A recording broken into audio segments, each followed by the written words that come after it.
தினம்தோறும் விளக்கேற்ற நல்ல எண்ணெய் இதயம் நல்லெண்ணெய்.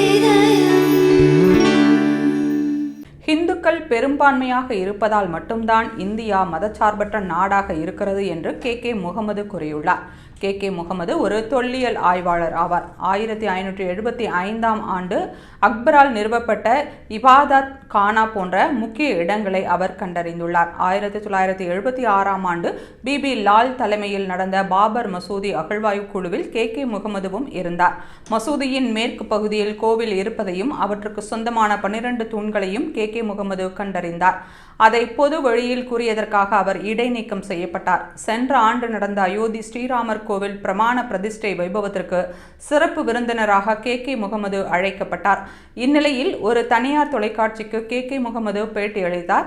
அப்போது அவர் பேசுகையில், இந்துக்கள் பெரும்பான்மையாக இருப்பதால் மட்டும்தான் இந்தியா மதச்சார்பற்ற நாடாக இருக்கிறது. அது இந்து தர்மத்தின் பெருந்தன்மை.